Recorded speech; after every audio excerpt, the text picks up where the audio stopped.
Hello again, you're watching ITU Telecom TV. Again, I'm Martin Warwick still, and we're still here in Cairo at ITU Telecom Africa 2008. At the moment I'm talking with Vanessa Gray, who is a telecommunications analyst with the Telecommunications Development Bureau of the ITU. Quite a mouthful that. Vanessa, welcome. Glad to see you. I'd like to start by asking what might seem a very obvious question. Where do you get the raw data that you draw your statistics from? I think that's a very good question. The main source of our data are the countries themselves. We send out 2 annual questionnaires to usually the regulatory authorities. Sometimes it's also the ministry in charge of telecommunications and ICT. And we send out a questionnaire asking them for the number of internet users, the number of mobile subscribers, number of fixed telephone lines, and so on. Many, many questions. The countries get the data usually directly from the operators, and they compile them on a national basis and then send them to us. In cases when countries don't reply, we get our data through research, usually from the operators' websites and annual reports, and so we compile the data on a national basis. But the main source is the countries themselves. Vanessa, you're responsible for this report and the publication of it and the dissemination of it all. Do you get a lot of countries that don't actually reply to your questionnaires? I would say about 30% of countries don't reply. But it's also important to say that many of these countries are very small countries, sometimes island states, and especially because for them it's very difficult to respond to a very long questionnaire. They don't have the staff, the necessary resources to reply to the questionnaires. So in those cases we compile the data ourselves.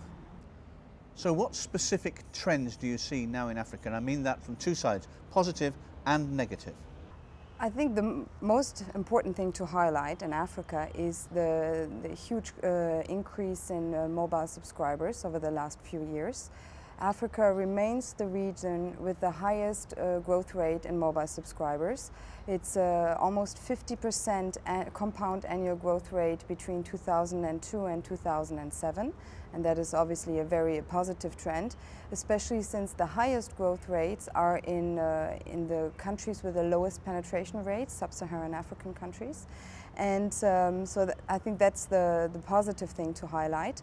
On the other hand, we must see Africa's developments in perspective and compare them to other regions. And if we do that, we see that Africa is still behind other regions, including in terms of mobile penetration rates. Also, a trend I think we have to highlight is that very few people in Africa use the internet. Especially broadband technologies are still very scarce, rarely used in Africa. So that's a trend I think that has to be highlighted, and that's a problem that ICT policymakers and governments need to address. Throughout Africa there are, I believe, 5 economies where the broadband penetration rate is in excess of 1%.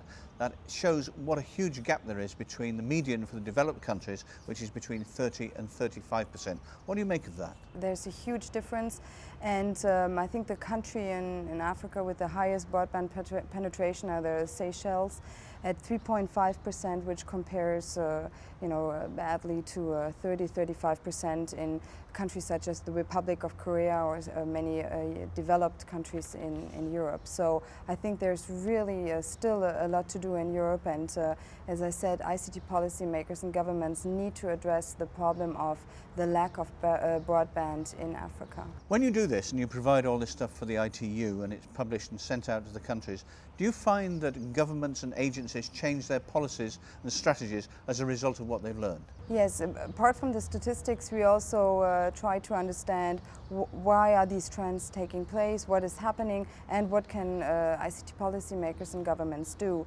And at the end of the report there are a number of recommendations we make, and I think it's very interesting because at ITU Telecom, at this event here, you hear a lot of the same recommendations being made by many of the speakers. They include the need for deeper liberalization.